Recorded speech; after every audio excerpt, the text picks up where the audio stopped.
Bonjour et bienvenue sur Putch Up ta vie. Dans cette vidéo, je vais te faire plonger dans une vieille légende hindoue que j'aime beaucoup et qui dévoile un secret profondément caché en chacun de nous. Elle remplacera la partie définition que j'utilise d'habitude pour poser les bases de mon sujet. Je vais donc m'en servir comme inspiratrice pour ensuite partager ma réflexion sur le sujet avec toi. Une vieille légende hindoue raconte qu'il fut un temps où tous les hommes étaient des dieux. Mais ils abusèrent tellement de leur divinité que Brahma, le maître des dieux, décida de leur retirer leur pouvoir divin et de le cacher à un endroit où il leur serait impossible de le retrouver. Le problème fut de trouver où le cacher. Lorsque les dieux mineurs furent convoqués pour résoudre ce problème, ils proposèrent ceci. Enterrons la divinité de l'homme dans la terre. Mais Brahma répondit, non, cela ne suffit pas parce que l'homme va creuser et va la retrouver. Alors les dieux répondirent, jetons la divinité de l'homme dans le plus profond des océans. Mais Brahma répondit à nouveau, non, ça ne suffira pas parce qu'il est certain qu'un jour les hommes exploreront tous les océans, ils finiront par la retrouver et la remonter à la surface. Alors les dieux mineurs conclurent, nous ne savons pas où la cacher, car il ne semble pas exister sur terre ou dans la mer un endroit où l'homme ne pourra pas l'atteindre un jour. Alors Brahma répondit, voici ce que nous allons faire de la divinité de l'homme. Nous allons la cacher au plus profond de lui-même. C'est le seul endroit où il ne pensera jamais à aller la chercher. Depuis ce jour, conclut la légende, l'homme a fait le tour de la terre. Il a exploré, escaladé, plongé et creusé à la recherche de quelque chose qui se trouve en lui-même.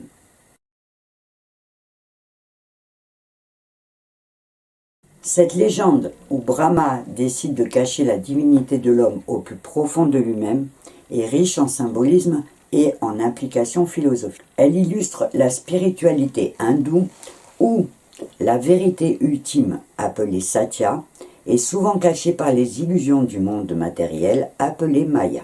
Selon cette perspective, chaque individu possède en lui une essence divine. Mais les distractions de la vie quotidienne et l'attachement matériel obscurcissent cette vérité fondamentale.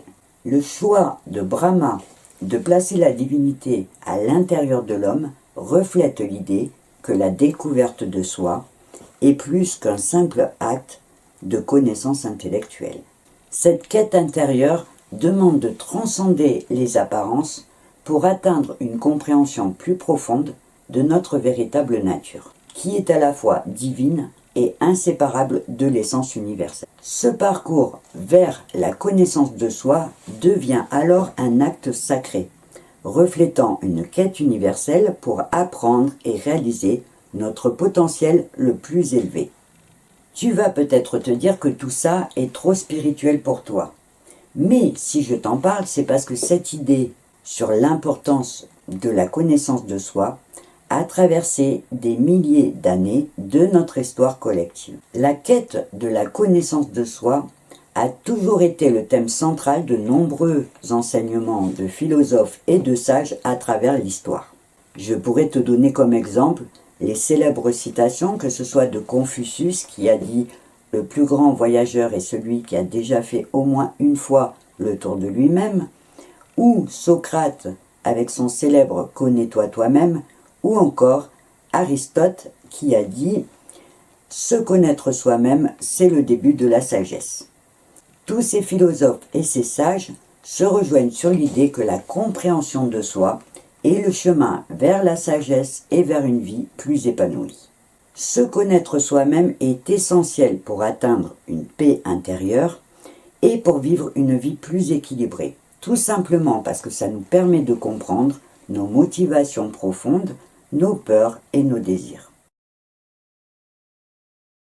Il existe bien sûr plusieurs stratégies pour t'aider à faire ce voyage vers toi-même, la plus commune étant l'introspection. Alors, je sais que comme pour le développement personnel, l'introspection souffre souvent d'une mauvaise réputation, et on s'en méfie. parce qu'on l'accuse d'encourager le repli sur soi et la rumination. Pourtant, elle est loin d'être un exercice de narcissisme ou d'auto-analyse excessive, c'est juste un outil pour te permettre de travailler sur une meilleure compréhension de toi. Encore une fois, comme je te l'ai déjà dit dans la vidéo justement sur le développement personnel, un outil ne pourra jamais être responsable de l'usage que toi, tu décideras d'en faire. Si tu utilises l'introspection de manière équilibrée, elle te permettra juste de mieux comprendre tes motivations profondes, tes émotions et tes pensées. L'objectif de l'introspection n'est pas de se juger ou de s'isoler, mais juste de s'écouter pour se comprendre, ce qui va permettre de s'ouvrir sur le monde extérieur en améliorant ses relations avec les autres. En comprenant ce qui t'anime réellement, tu pourras mieux communiquer sur tes attentes et sur tes besoins et échanger de manière plus authentique avec ton entourage. Alors, au lieu de la redouter, tu peux choisir de voir l'introspection comme une invitation à un voyage enrichissant. Un voyage où chaque découverte sur toi-même devient une étape vers une existence plus harmonieuse et plus épanouie.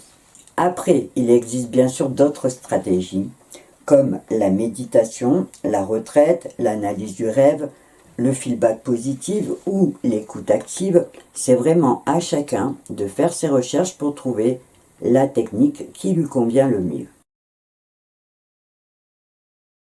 Je vais m'arrêter là pour cette vidéo, en sachant que mon objectif était de partager avec toi cette réflexion sur l'importance de se connaître soi-même pour pouvoir donner un sens à sa vie plus aligné avec ses aspirations.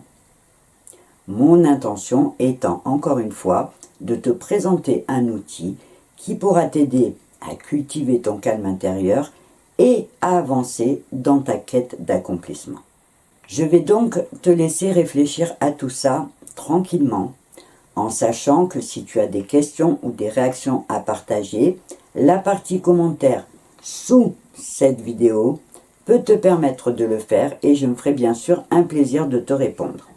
D'ailleurs, n'oublie pas que je compte vraiment sur tes retours pour savoir ce que tu penses de mes contenus et pour savoir si mes explications sont suffisamment claires. Cette fois, tu sais tout. Je vais donc te donner rendez-vous dans mes prochaines vidéos et en attendant, je te souhaite une belle journée ou une belle soirée et je te dis au revoir et à bientôt.